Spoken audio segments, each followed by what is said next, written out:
नमस्कार मित्रों, आपका स्वागत है आपके अपने YouTube channel target with A K. Verma पर। आज हम आपके लिए पर्यावरण के 30 अति महत्वपूर्ण प्रश्नों को लेकर उपस्थित हुए हैं, जो UP TET, C TET, super TET, शिक्षक भर्ती परीक्षाओं तथा अन्य सभी प्रतियोगी परीक्षाओं के लिए अत्यंत महत्वपूर्ण होने वाले हैं। हमारा आज का पहला प्रश्न है, निम्नलिखित में से कौन सा वृक्ष कीटनाशक जैविक कीटनाशक का उत्पादक है। प्रश्नों पर बढ़ने से पहले आपसे एक छोटी सी रिक्वेस्ट है, अगर आप हमारे चैनल पर पहली बार विजिट कर रहे हैं तो वीडियो को लाइक शेयर सब्सक्राइब जरूर करें। पहला ऑप्शन है नीम, देवदार, चीड़ या ओक। तो जैविक कीटनाशक का उत्पादक जो होता है वो हमारा होता है नीम, क्योंकि नीम जो पेड़ है ये भारत में बहुपर्याप्त पाया जाता है तथा ये हमारे लिए काफ़ी लाभदायक होता है। इसकी जो छाल होती है वह चर्म रोगों के उपचार में उपयोगी होती है। इसकी जो दातून होती है वो दांतों तथा मसूड़ों के स्वस्थ रखने में भी उपयोगी होती है तथा इसकी पत्तियों से भी तमाम प्रकार की औषधियाँ बनाई जाती हैं। इसलिए जो नीम है हमारा वो वृक्ष जैविक कीटनाशक का उत्पादक है। अगले प्रश्न की ओर बढ़ते हैं। अगला प्रश्न है, भू पारिस्थितिकी तंत्र में ऊर्जा का महत्वपूर्ण स्रोत है। भू पारिस्थितिकी तंत्र की बात हो रही है, तो भू पारिस्थितिकी तंत्र में जो ऊर्जा का हमारा जो महत्वपूर्ण स्रोत है वो है सूर्य, क्योंकि बिना सूर्य के किसी भी प्रकार की ऊर्जा की कल्पना ही नहीं की जा सकती है। बिना सूर्य की उपस्थिति के न तो पेड़ पौधे रह सकते हैं न कोई जीव जंतु पेड़ पौधों के जीवन की कल्पना ही नहीं की जा सकती है। इसलिए जो सूर्य है वो भू पारिस्थितिकी तंत्र में ऊर्जा का महत्वपूर्ण स्रोत है। नेक्स्ट प्रश्न की ओर बढ़ते हैं। निम्नलिखित में कौन सा प्राकृतिक वनस्पति मरुस्थलीय प्रदेशों में पाई जाती है। निम्नलिखित में से कौन सी प्राकृतिक वनस्पति जो है वो मरुस्थलीय प्रदेशों में पाई जाती है। महोगनी, कैक्टस, फर और चंदन। तो जो कैक्टस होता है ये मरुस्थलीय प्रदेशों में पाई जाने वाली एक महत्वपूर्ण वनस्पति है। नेक्स्ट प्रश्न की ओर बढ़ते हैं। टाइटन किस ग्रह का प्राकृतिक उपग्रह है। जो टाइटन है ये किस ग्रह का प्राकृतिक उपग्रह है। वरुण का है, बुध का है, शनि का है या शुक्र का है।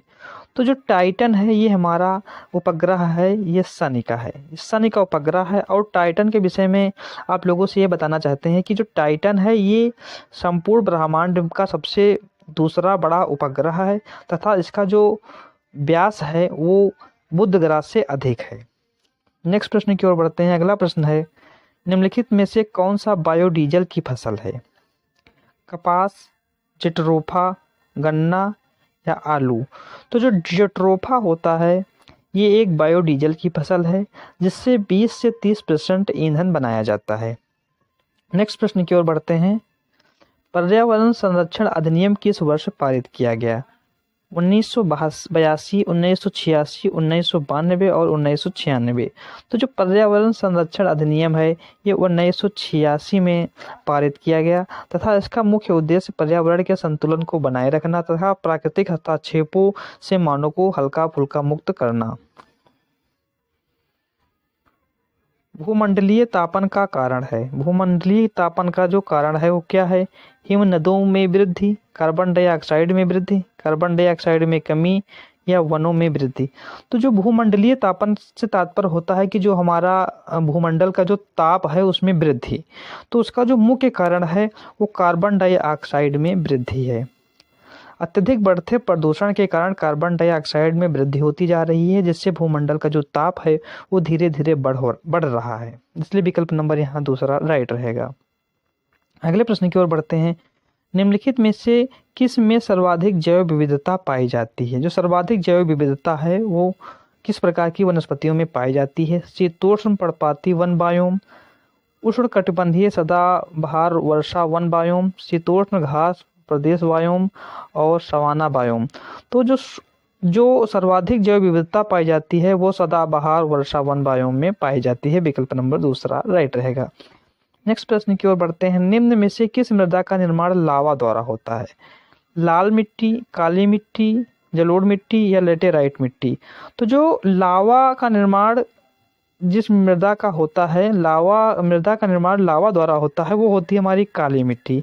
ये लावा के सूखने से होती है और जब लावा ज्वालामुखी से निकलता है और वो सूख जाता है तो उसका रंग काला पड़ जाता है और वो काली मिट्टी का रूप धारण कर लेता है। जो काली मिट्टी होती है ये फसलों के लिए काफ़ी उपजाऊ होती है तथा कपास की खेती के लिए सर्वाधिक उपयुक्त मानी जाती है।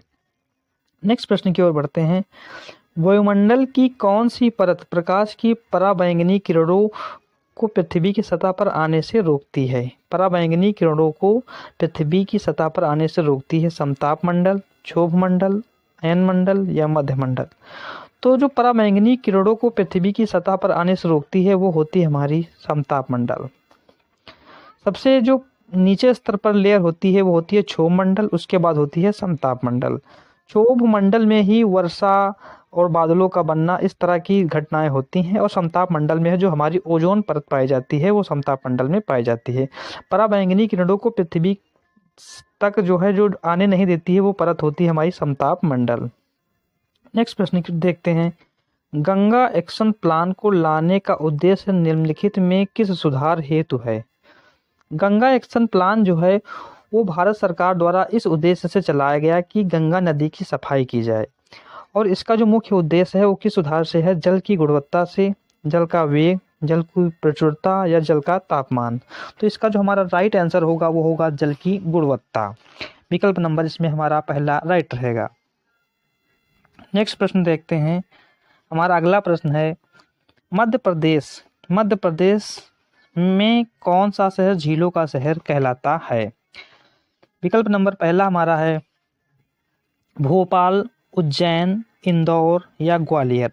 तो जो भोपाल है हमारा वो झीलों का शहर कहा जाता है, क्योंकि इस भोपाल शहर में कई झीलें हैं, इसलिए मध्य प्रदेश के भोपाल शहर को झीलों का शहर कहा जाता है। अगला प्रश्न है हमारा, शिक्षक की सबसे बहुमूल्य निधि है उसकी। जो शिक्षक होता है, एक आदर्श शिक्षक की बात हो रही है कि सबसे बहुमूल्य निधि है उसकी सेवा, वेतन, गर्व या छात्रों का विश्वास। तो जो शिक्षक होता है उसकी सर्वाधिक बहुमूल्य उपलब्धि होती है छात्रों का विश्वास।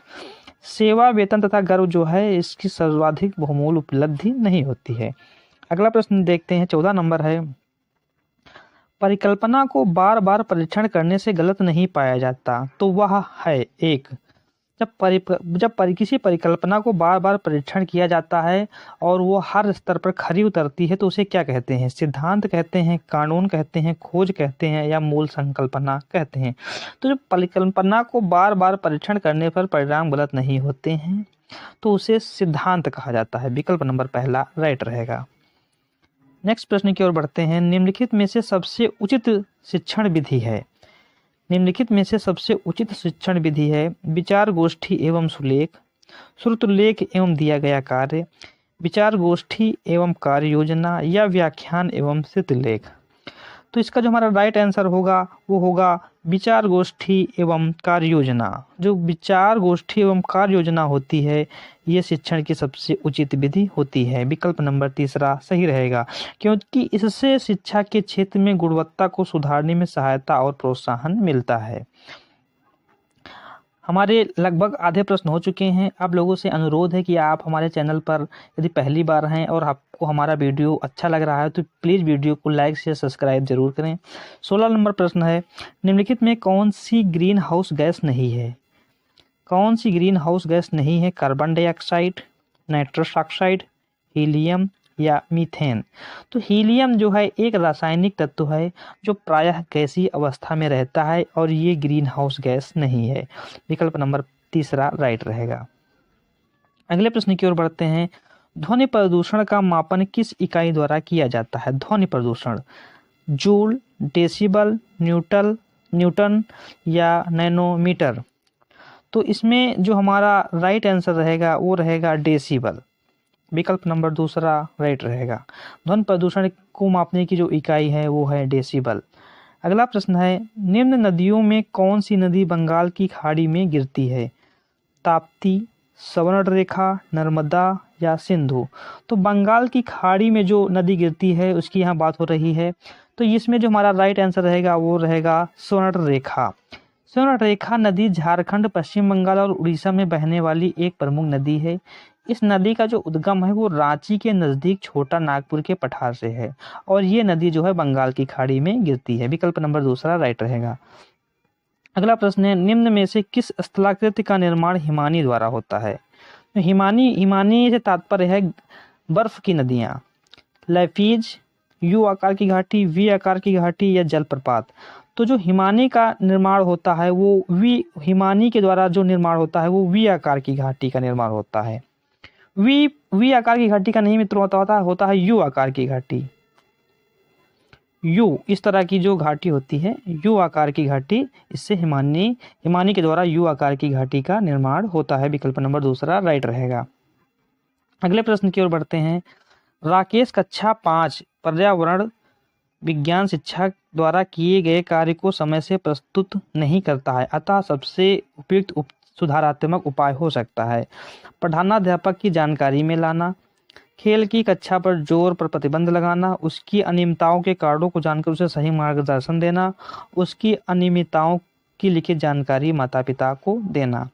तो यहाँ जो हमारा राइट आंसर रहेगा वो रहेगा उसकी अनियमितताओं के कारणों को जानकर उसे सही मार्गदर्शन करना, जिससे उसके अधिगम में सुधार हो सके। विकल्प नंबर दूसरा राइट रहेगा।